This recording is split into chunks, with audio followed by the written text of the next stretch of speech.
আসসালামু আলাইকুম রহমতুল্লাহি ওয়া বারাকাতুহু নাহমাদুহু ওয়া নুসাল্লি আলা রাসূলিহিল কারীম। সম্মানিত দিনী ভাই ও বোনেরা, আশা করি আপনারা সকলেই ভালো আছেন। হুরুফে মুকাত্তাআত এই ব্যাপারে আপনারা অনেকেই জানেন। অনেক ঝাড়ফুঁককারীগণ, অনেক ওলামায়ে কেরামগণ হুরুফে মুকাত্তাআতের মাধ্যমে জিন জাদুর চিকিৎসা করে থাকেন।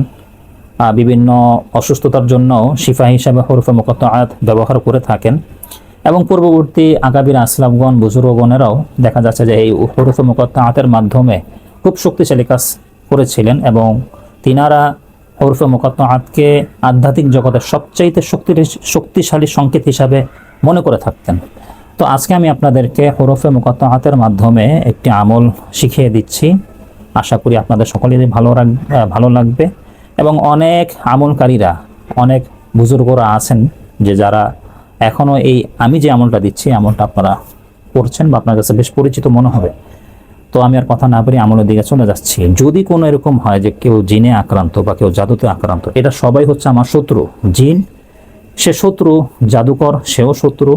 বিষয়টা যদি এরকম হয় যে সে জাদুকরের শক্তির সাথে আমি পেরে উঠতে পারতেছি না, জিনের শক্তির সাথে আমি পেরে উঠতে পারতেছি না, বা এমন কোনো মানুষ কর্তৃক বিষয় রয়েছে যে মানুষ দেখা যাচ্ছে আমার থেকে খুব শক্তিশালী ক্ষমতার দিক থেকে, তার সাথে আমি পেরে উঠতে পারছি না, অথচ সে একটা জালেম, এবং সম্ভাব্য কোনো বিচারাধীন একটা অবস্থায় আপনি আছেন যেখানে বিচারের রায়টা আপনি অবশ্যই জানেন যে আপনার বিপক্ষে চলে যাবে এবং সেটা অন্যায় বা এটা জালেমের পক্ষে চলে যাচ্ছে, এমন একটা বিচারাধীন অবস্থায় আপনি উপস্থিত।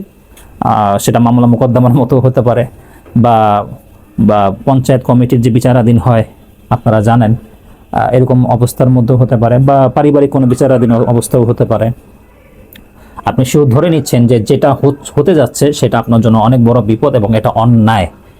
যদি এরকম অবস্থার মধ্যে হয়, আপনারা এই আমলটা করতে পারেন। খুব সুন্দর একটা আমল হুরুফে মুকাত্তাআতের মাধ্যমে।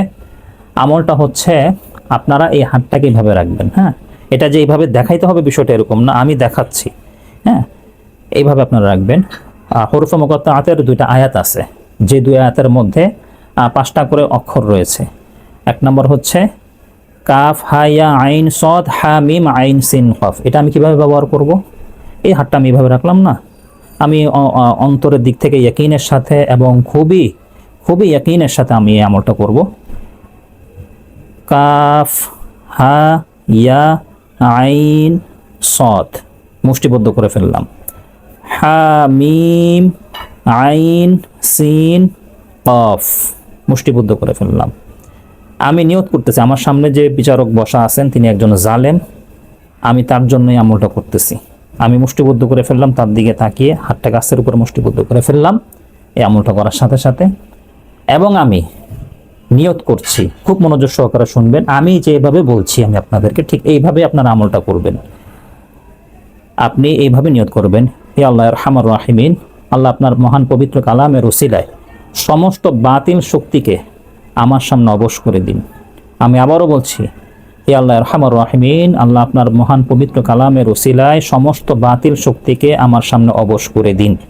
এটা বলে আপনি আপনার বুকের মধ্যে একটা ফু দিতে পারেন, অথবা অথবা ওই যে জালিম যে বসা আছে তার দিকেও আপনি ইশারা একটা ফু দিতে পারেন। যদি আপনার এই ফুটা গিয়ে তার গায়ে গিয়ে লাগবে না, কিন্তু আপনি ইশারা যে ফুটা দিচ্ছেন এটা নিয়তের উপরে নির্ভরশীল।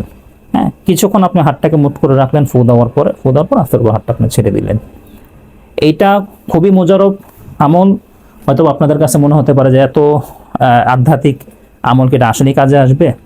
বিশ্বাস ইয়াকিনের সাথে করলে অবশ্যই অবশ্যই ইনশাআল্লাহ কাজে আসবে। এবং আল্লাহ তাআলার প্রতি পরিপূর্ণ তাওয়াক্কুল, কোরআনের প্রতি পরিপূর্ণ তাওয়াক্কুল রাখবেন এবং অবশ্যই তাহারাত পরহেজগারিতা যার মধ্যে আছে তিনি করলে অবশ্যই অবশ্যই ফায়দা হবে।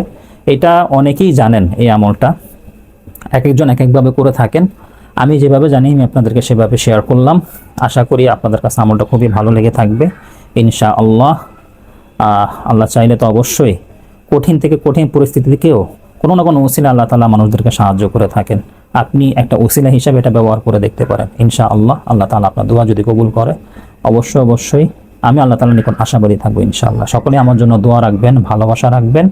আসসালামু আলাইকুম ওয়া রাহমাতুল্লাহি ওয়া বারাকাতুহু।